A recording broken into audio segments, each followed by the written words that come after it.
In previous videos we've shown how you can bind the dialog component to a database and populate the controls in the dialog with data from a table in the database or multiple tables. So you can see here we have a simple dialog that has got customer information, and this dialog has been bound to a SQL table, to the customer table from Alpha Sports, going against the MySQL backend over here.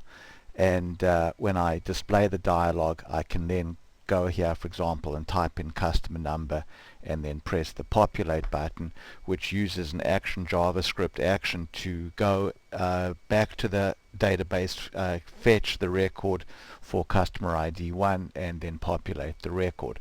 So now in this video we're going to show how you can use the record navigation feature pack to build a much richer customer experience when using data-bound dialogues.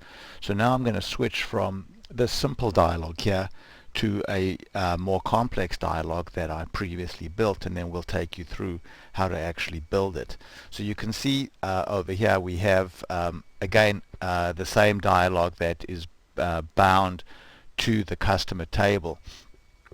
But this time, rather than having to fetch one record at a time with a button that says populate record, I've got record navigation here. You can see I can navigate through my records by pressing the first button, the previous button, next button, or last button. I can also basically optionally navigate through my records using the slider over here. So as I pull my slider along, you can see that we're navigating through the record, and then also as I pull my slider, the message is updating, showing me what record I would be on if I were to drop the slider at this point. So if I were to go and drop my slider right now, we would go and fetch the record for Fred King, and there you can see there's Fred King. And yet another method for navigating the records in the dialog is to put a list view control over here, and then I can navigate using this list view control. And notice that as I navigate using the list view control, the slider is updating, and as I navigate using the slider, the list view updates, and as I navigate using the buttons, both the slider and the list view navigate. So right now I'm looking at all of the records in my database, but let's say I only cared about records in, say, Massachusetts, New York, and Arizona. So I can click this hyperlink over here, which reveals some additional controls, and let's go here to state and type in, say, MA, NY, AZ, and this is the syntax that Alpha 5 uses for query by form syntax. So it's going to be a search for state equals Massachusetts or New York or Arizona, and then I'll click the search button, and now you can see watch what happens to this count over there. So now you can see that let me just make my a little bit wider here.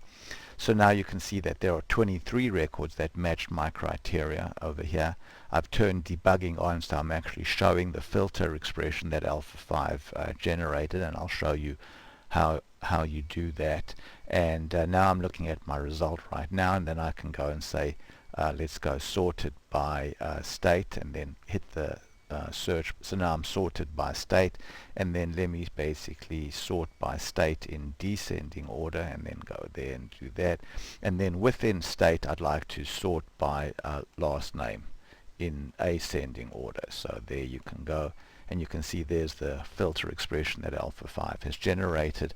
And what's happened is Alpha 5 has done the query and then brought back all of the primary keys for the records that are in this query, and then I can navigate through these records very easily.